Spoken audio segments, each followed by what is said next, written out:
What's the most outrageously expensive thing you've seen in person? The CEO of my husband's company years back held a Christmas party at this house. At the time, the company was a startup and there was maybe 20 employees. He had original Picasso artwork on his walls. I have no idea how much they were actually worth, but I thought that was pretty cool. I got to see one. I studied in art school in a friend of a friend's home. I was in awe. So, like, you eat your Pop-Tarts in the same room as your inherited Picasso? My art class went to the Picasso Museum at the Bellagio in Las Vegas. There was paintings, statues, pieces from his life. Probably the most expensive place I have ever been in. The Patek Philippe Grandmaster Chime-in Steel at an only watch showing in London. All the big watch companies do a one-off for the charity auction, and Patek usually only do watches in precious metals. A grand complication in steel is truly a one-off. It sold for 31 million Swiss francs, close to 35 m USD. I actually held it in my gloved hand. Whilst obviously nothing like that price, the most casually rich thing I came across amongst my friends, who are all varying degrees of working class to wealthy but nothing overtly ridiculous, also involved a Patek. I was traveling to the wedding of two friends. I live in the capital city, but they were getting married in the countryside. The bride calls me to ask if I can pick up her wedding day watch for the groomers shed. Forgotten to collect it. It still needed to be paid for, and she was trying to work out ways to transfer me cash instantly to pick it up, but the bank wouldn't do an instant transfer for the amount. Thinking she was overcomplicating things, I said, why don't I just pay for it on my credit card, then you can pay me back whenever. I joked, as long as it doesn't cost more than 20 grand, as that's my credit limit, haha. And she said, okay. Don't worry about it. Mum can detour past and she'll pick it up. At the reception I clocked a brand new Patek on the groom's wrist. Has not even into watches. A comic book shop called Silver Snail used to have Amazing Spider-Man #1 on display and for sale. This was back in the mid-90s. Edit, the one on Queen Street. Not a comic book guy, but a story I read a decade ago always stuck with me. This one guy makes money by buying houses, gutting and redoing the insides, then selling it. One day he and his friend were ripping out drywall when they came across the first comic that had Superman in it. Action Comics 1. Close bracket. The guy who owned the building, and thus the comic found in the wall, was treating it reverently. The other guy wanted to hold it, and so it was handed over to him. But he started to spaz out and kept yanking the cover open and closed, going, no way, no way. That he tore the cover right off. It went from being worth a huge amount to rather much less. I guess it's not entirely outrageous, but I went to a family-owned aquarium store a couple months ago to get some medicine for my guppies, and they were selling 1-year-old arowana fish for $6,000 each. I'm probably just ignorant when it comes to prices of exotic fish, but I was quite surprised considering they were surrounded by guppies and goldfish. Hoss lives are worth approximately $2.50 each. My high school orchestra teacher, who is also concert master for the Arkansas Symphony, was loaned a $12 million Stradivarius anonymously for an upcoming performance. I wasn't allowed to touch it, but I got a solid look at it, as well as heard it from 3 feet away. My sister used to work on super yachts. I'd go visit her every now and again, and stay on the boat during off-season, in crew quarters. This was about €500 million worth of boat, and it was pretty damn fancy. It had glass flooring and staircases that turned opaque if you stood on them, so people couldn't look up your skirt, or the usual fancy boat shit like a spa and German movies that hadn't even been released at the cinema yet. I remember visiting Street Tropez after I graduated and just seeing all those super luxe yachts parked up. Crazy money just to have them moored up there, let alone to buy in the first place. I visited St. Tropez once, and I was kind of amazed that the town isn't even that pretty. I went to a party at a pool house when I was a teenager. Just the pool house was 4,000 square feet. The kid's grandfather invented sheetrock. Trust fund babies. God damn it. Why wasn't I a trust fund baby? Edited in a word. I was a blue collar trust fund baby. 2 packs of Mavericks and a case of Natty Light were bequeathed to me on my 18th birthday. A freshly drafted NFL rookie stayed at a hotel I worked at and partied a little too hard. When checking out he left over $100k in jewelry in the room. I was tasked with going and getting it and securing it till someone from his posse could come get it. I wore it for a few hours for fun. Heavy AF and so dark and shiny, a bracelet that was wider than the biggest watch covered in diamonds, and a chain that went past my sternum and probably 1/2 in thickness, also completely encrusted in diamonds. This is why poverty is such a huge issue with those type of people after they stop playing, because they've never had money, way overspend and then end up poor again. I saw something once where this former NFL player who became a CPA, I forget who, sits down with every rookie and talks about finances and making their money last.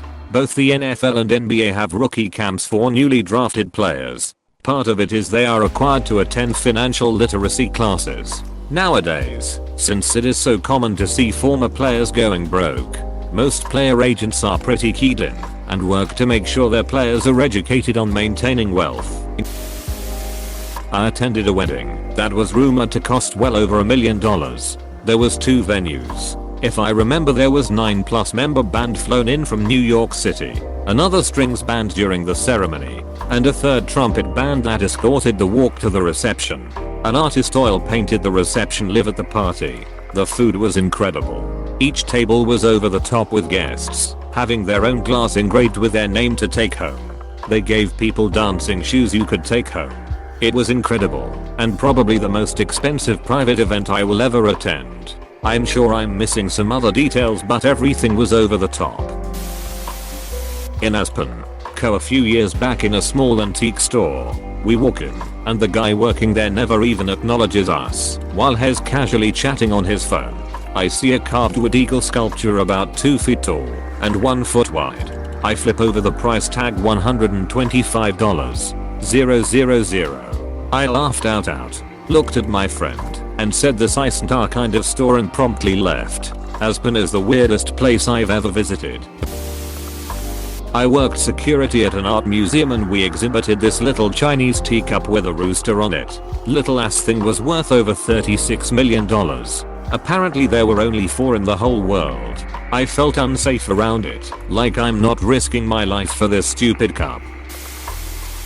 The set designs for fashion shows. When I was working as a scenic carpenter, I was always amazed at the amount of money spent on scenery that will go right into the trash for events that last 30 minutes to a couple of hours. We covered an empty warehouse floor in Manhattan with something like 50,000 square feet of beveled oak boards in one instance. Material costs aside, we had a crew of around 20 guys making at minimum $25/HR, working for days around the clock to make it happen. Catered a high school graduation party. We did fried chicken and mashed potatoes. So had no idea how we ended up serving food in a mansion. Turns out the daughter was going to Auburn, so they wanted something southern. Out of 200 people there, they ate maybe 4 full plates of food. They had another catering bring the real party food. TL. Doctor. People drop $3K on food just for the novelty of it. Do rich people not like fried chicken? I'm pretty sure it's still like that, no matter how much money I had. You can't eat fried chicken politely. I live in New York City and like to be a tourist sometimes. So my husband and I went to the 5th Avenue Tiffany's. I don't even wear jewelry, but I like shiny things and are very nice. Clearly bored sales associate let me try on a yellow diamond 2.5 carat engagement ring. For fun. I asked the price and it was $65. 000. I can't even imagine how rich you would have to be to have that as your engagement ring, and that'd be a normal thing. My wife and I were walking around the Vegas Strip and went into Caesar's Palace. Just exploring. We were carrying those super tall colorful daiquiris from Fat Tuesday. Basically we both looked like Cousin Eddie from Vegas Vacation. We wandered into an art gallery where they had a collection of sculptures of Cirque du Soleil performers by Richard McDonald. We were the only ones in there, so the board curator showed us around. So we are walking around, very shit-faced, sipping on daiquiris and saying very interesting. And we just bought a house for that much. Apostrophe. $10k 20k bicycles. I must have looked poor, because the guy running the place pretty much kicked me out as soon as I walked in. Last year I went to Florida.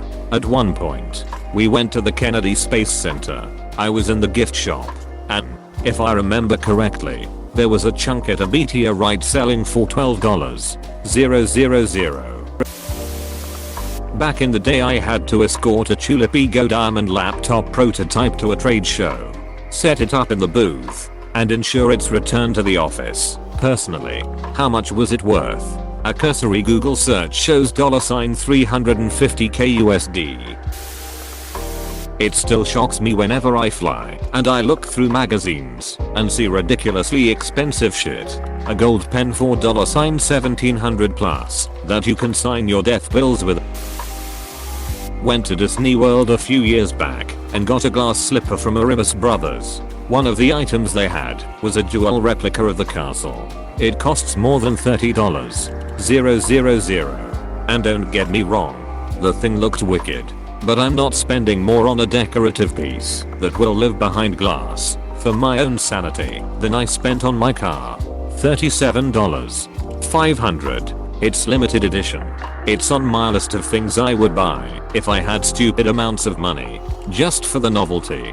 That's a third of the total cost of my current home lol, and more than I make myself in a year.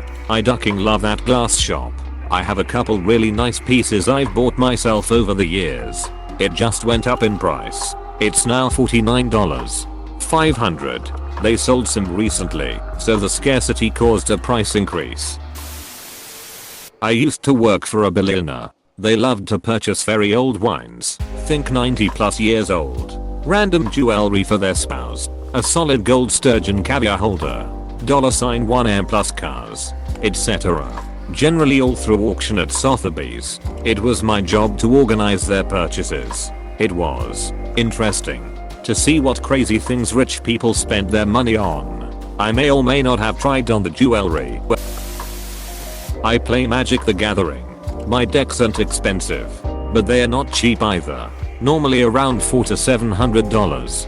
Then I played against a guy who had a deck worth around $29,000. Crazy thing is that this was his first deck, and he bought all of the cards recently. He didn't even play that often either. So imagine dropping almost 30 grand on something that you lose maybe once or twice a month. At big events, there are people with their decks in a briefcase, cuffed to their wrist. I've seen graded Power 9 in person.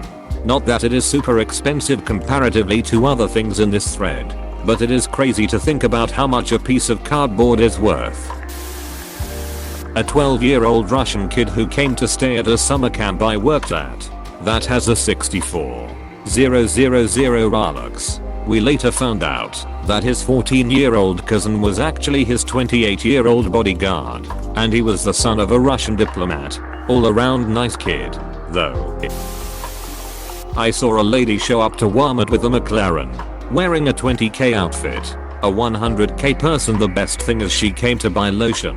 Reminds me of when saw a Lambo parked outside a Home Depot. I thought, what's this guy buying? A single extension cord? Apostrophe. The Mona Lisa, I guess.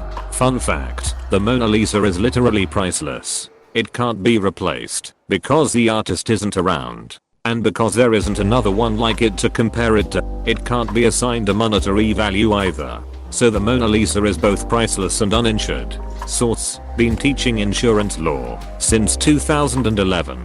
So it's free, right? When I went to the rich part of the city, this one house had native art doors. Specifically West Coast Canada native art. I'm native and my aunt owns a native art studio, so I already know this is expensive, since it was nearly the entire surface area. I would estimate that the doors on this house cost $60. $100 a $500 aluminum Christmas tree that a friend owned. I have a feeling this tree really got to you. Oh man. I work in luxury consignment in the San Francisco area, and at least once a month I have some disgustingly wealthy person come in to consign their Hermes Birkin bag with Himalayan crocodile skin. We had one in last month so that was consigned for $400. 000. A ducking handbag. In addition to that, at one point we had a Raf Simons 2001 Riot bomber jacket which was consigned for $35. 000.